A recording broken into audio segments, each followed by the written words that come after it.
Hey guys, Blade of Ire here, bringing you my last StarCraft English commentary for today.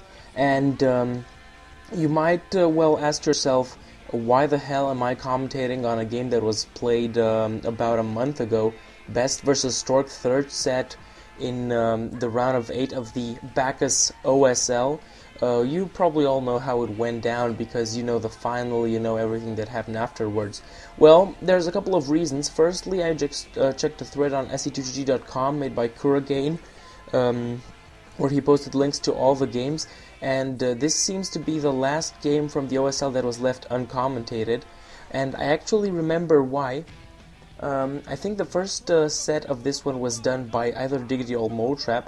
The second set was done by me together with Caro in a double commentary, which you can check on both our accounts on YouTube. And yeah, the third set, I was actually going to do it, and I actually did it. I actually commentated on this match about a month ago.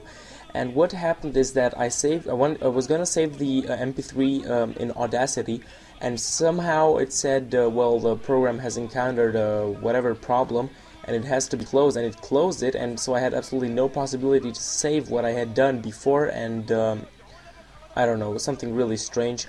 I was pretty pissed actually, because I had put some work into it, and I was absolutely not in the mood to do it afterwards. And I guess the couple of days afterwards I simply forgot about it and only remembered that I had to do it, that I could do it today when I saw that thread.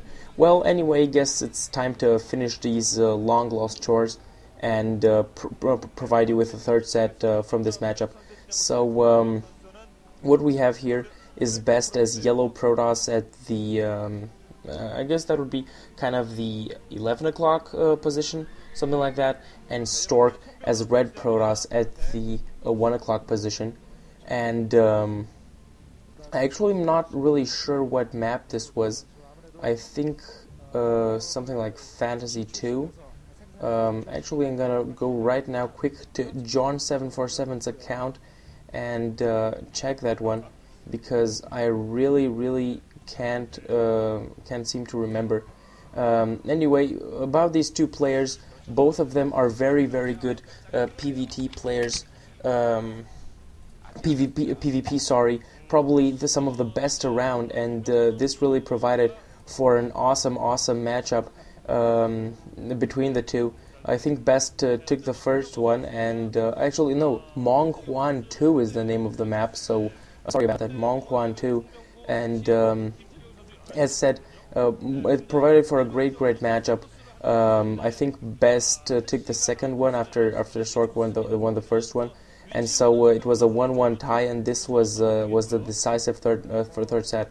Both players putting down their gateways, and in a way it's kind of more useful for Stork because as far as his base is concerned, he can immediately come out of it, while you can see that BeSt is forced to make kind of a circle around it, meaning he's not going to be able to reinforce as quick as Stork will. So you do have to give, at least as far as the spawning positions are considered, Stork the small advantage. A simulator going down on one side, I think. So both guys going for the gate gas core, a very normal build, no surprises there. And yeah, I actually found a write-up done by Pandemic back then, and I'm gonna read a little bit something about about these two guys. So it seems that BeSt has an 11-3 PvP record with wins against Nalra, Pusan, Anytime, and Much. And then again, he also says that Stork is also very dominant, all in all. So it's kind of hard to give any of them, especially after what we've seen in the first two sets, the advantage, simply because they both showed that they can overpower their opponent. It's probably gonna come to who's gonna go for that robotics facility first. That's so important in PvP. If you go for a robotics facility first and have the earlier Reavers, or if you don't and have more Dragoons, it's always a question of balance and, very importantly, Reaver plus Shuttle Micro. In the meantime, we've got Dragoon Rage being upgraded at that Cybernetic score from Anytime, and I'm pretty sure that Stork is doing the same, placing that pylon over there. So indeed, a totally perfect mirror matchup probably no real differences whatsoever. That scouting probe of Stork is still annoying, so this is kind of an advantage for Stork that he found his opponent earlier, and finally now the Dragoon has come out to somehow push it away. Same thing is done by Stork with BeSt's scouting probe, and yeah, that probe goes down. Probably same will happen to this one. Probably we'll have to see about that. And now, yeah, the robotics facility being placed by Stork. It's important to see if the same. Yeah, the same. So perfectly the same, no differences whatsoever. And in the end, when you have something like this, it really comes to the skill of the players. As far as micro is concerned, well done by Stork, making this Dragoon wall here so as to block any entry towards to his base from annoying probes, and he's going with another gateway there. So he's pretty normal, pumping Dragoons and then coming with a shuttle and the Reaver as the really decisive units, building that pylon there further south, so in expectation of maybe an expansion over there, Stork.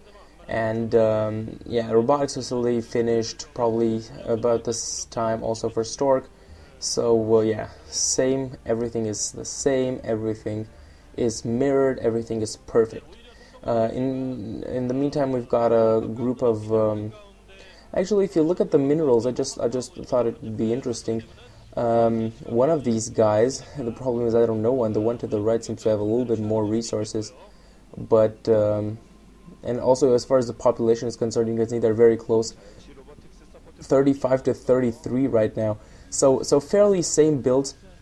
And now Stork going for the robotic support bay, but yeah, the same is going to be done by BeSt as well.